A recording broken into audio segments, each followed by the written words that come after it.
You're listening to the Bear in Mind podcast, episode number 37. A podcast uncovering identity, color, and love, where driving yourself crazy is totally sane and curable.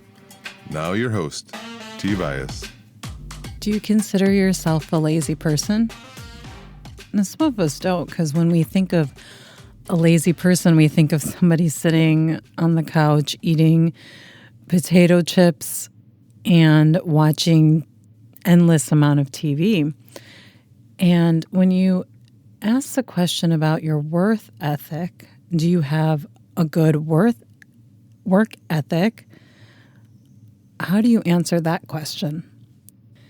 Because if you're anything like me, you might kind of hesitate in saying that you have a good worth ethic. Like maybe it's something you're born with right away or that it's instilled in you.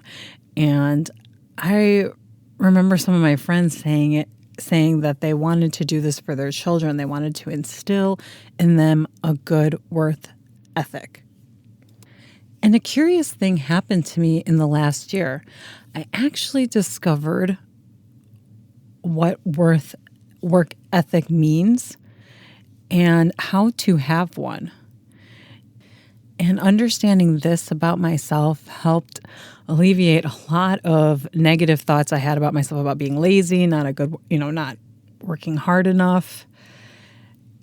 And then it allowed me to see things about myself and how I was viewing things so that I could begin to take action and actually have that quote unquote worth ethic that people talk about, that people see in successful people. And so first I didn't really understand anything about what worth ethic actually meant. And I remember in this last year I was listening to a podcast, and by the end of it I was crying. And I don't usually cry a lot, and especially from listening to a podcast that it was on self-help, and you're kind of supposed to feel energized. And so I ended up crying at the end of it. And it was about worth ethic. And although there was a different point that the host wanted to take, the essence was kind of like, oh, well, your worth ethic might be the reason why you're not taking action in your life and why you're not getting the results in your life. And so then I was crying because I thought, well, I don't have a good work ethic. And so before I get to actually what work ethic means, I'll share with you how my poor work ethic kind of looked like in my life. Like if you were a fly on the wall, or if you observed my life from afar, this is what my work ethic to you would look like. It would look like me working really hard, meaning long hours to achieve something, anything, any goal that I had, finding a job, etc., doing well at a job, and working really hard. And I would get to the point where I would burn out. So then it would look like I actually wasn't working very hard because there would be periods of this burnout. And then I would never pick up the motivation to continue even after I took rest in a burnout situation. And then another way that you could see my work ethic was through a lot of stopping and quitting in my life. So I would do something and then I would stop it, and then I would start something new and then stop it again. And so there was a lot of stops and restarts in my life. And so there was never really any continuity in order to actually then achieve the result that I wanted in my life. So if you kind of look at a person like that, or if you identify with what I'm saying in your life, it almost kind of looks like there's no work ethic, or there hasn't been a good work ethic instilled in you. And that's not true. And for two reasons. One is we often think that work ethic is something kind of you're born with. Some people think this, that you're kind of born with this hard work kind of thing, and some people are not. And the truth is, everyone is actually born with the idea of working. And the reason why I know this to be true is if you've spent any time around little children, and I mean kind of like toddlers, 2 to 5, they want something and they will go after it. That chocolate is above the refrigerator. They will find a way to climb it and get that chocolate if they really want that chocolate. There has not been a toddler that I have not met that has not tried to actively go after something that they want. So everyone is born with this ability to go after something that they want, to work at it and achieve a result. And what happens over time is you can actually start to lose your work ethic. And all that really means is that having a work ethic is a belief system, a belief that working hard has benefits. It can be benefits in establishing your character, in achieving your results that you want. In essence, it's only a belief that you hold. And what I think that happens is that you are born with it, a general curiosity about the world and trying to figure out how to get the things that you want. And then you slowly start to not believe that anymore. You learn not to believe it anymore until eventually you reach into adulthood and you don't believe that if you work at something that it matters. Now, it might not be so evident that you might think that. It wasn't really clear to me in my head that I actually thought that.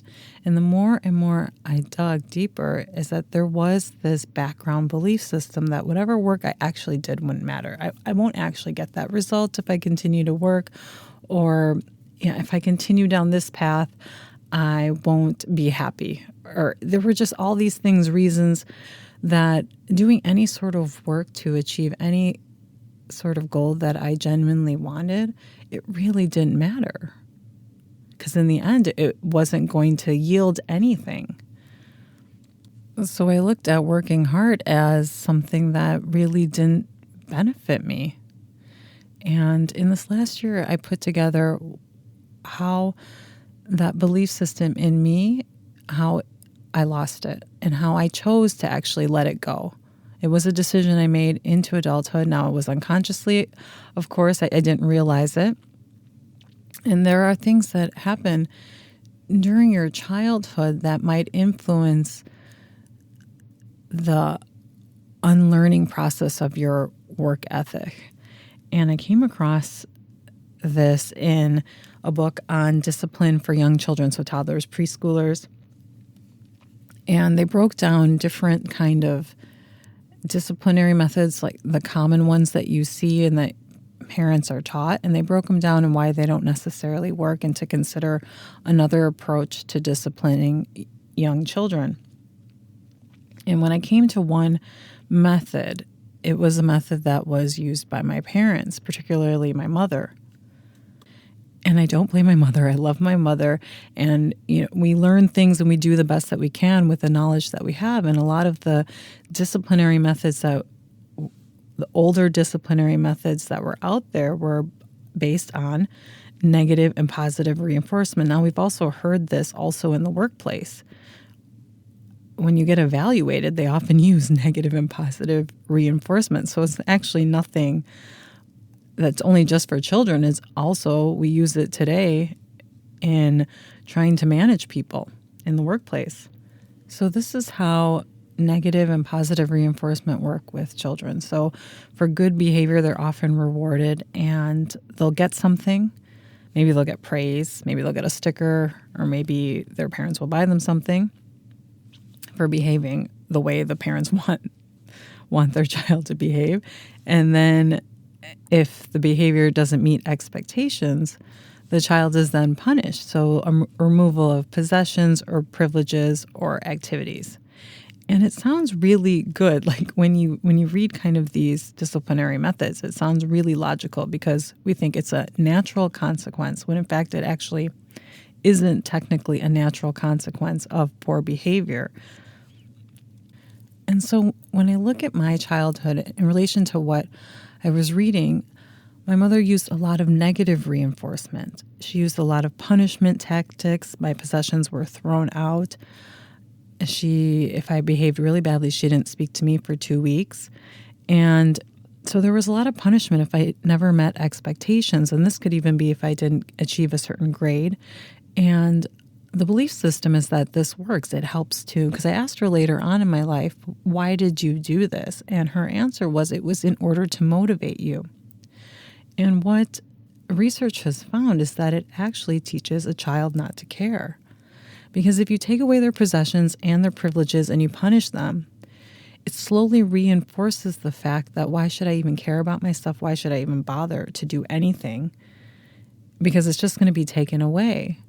And if you think about it, children are imperfect. They're not going to behave all the time like an adult. And in fact, adults don't even have good behaviors a lot of the time. So we're practically imperfect. And in a child situation, they are in a state of not being able to fully have full control over their behaviors. And so then I could see how the consistency of having this kind of negative reinforcement whenever I didn't meet expectations, and then into adulthood, I kind of took that on. I'm like, why bother? Why bother working hard? And then, I get to a point of burnout and be like, why bother stressing myself out and working hard at this goal? And then I'll just stop and then I'll quit at it. And I realized that I had a belief, and the core belief is actually that my work doesn't matter to me or in this world. And that was the essence of where having this quote unquote poor work ethic, I think, actually comes from, is that we learn that our work doesn't matter in this world. And that is 100% untrue, of course. And so what I want to leave you with is that if you believe that you're a lazy person, or that you don't work as hard as other people, that actually is not the truth. It is that maybe there's a hidden belief system in that you don't feel that your work matters. And your work does matter. I'll check back with you next week. Thanks for listening. Listen for a new episode next Tuesday by subscribing on your favorite podcast platform. Bye for now.